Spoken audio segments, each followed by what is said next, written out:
কিন্তু জামাইরা আবার বাজারে পাঠাইছিলাম কারণ কালকে শাকসবজি কিনা হয়নি। এই যে নিয়ে আসছে পাট শাক, এখানে আছে পাঙ্গাস মাছ। এত বাজার করতে করতে তো ফকিরে যাবো। রোজা তুমি এত বাজার করো কেন? মাসে একবারই তো বাজার করি। এক মাসে না? আমরা ইনকাম মাছ পাইনি, এই যে আজকে শিং মাছ নিয়ে আসছে।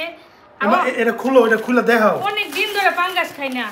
এটা খালি এটা ময়মনসিংহ পাঙ্গাস। বলে দিছিলাম ময়মনসিংহের পাঙ্গাস না আনলে কিন্তু খাইতাম না। এই যে ময়মনসিংহের পাঙ্গাস নিয়ে একবার মাংসের মানে মাছের কালার দেখো না, উড়ি শালার খাইতে যা মজা লাগবো না।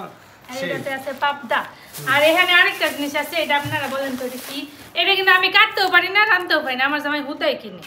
কি এই শুটকি দেখাই তো এটা হলো কলা গাছটাও খাইবো, এটাও ছাড়তো না জীবনে। আরে এই দেন কয়দিন আগে এই যে ফুলকপির দাম ছিল 2 টাকা কেজি, 4টা 20 টাকা, 80 টাকা দিয়ে কিনে লইছি একটু ফুলকপি। আর এটা হলো আমার সিজনের সবথেকে পছন্দের জিনিস। এই যে এটা হচ্ছে কাঁঠাল। এই কাঁঠালটা কাইটা সুন্দর করে প্রসেস করে আমি ফ্রিজে রেখে দিব। তারপর যখন মন চাইবে বের করে চিংড়ি দিয়ে গরুর মাংস দিয়ে রান্না করে করে খাবো। আর এখানে আছে কাঁকরোল, এটা কিন্তু আমার অনেক পছন্দের। কাঁকরোল ভাজা আমার খাইতে অনেক মজা লাগে, কিন্তু খাইতে পারবো না।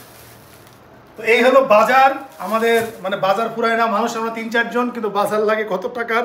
কারণ আমার জামাই অনেক খায়। আর সবচেয়ে আমার ফেভারিট হচ্ছে এটা পাট শাক। হ্যালো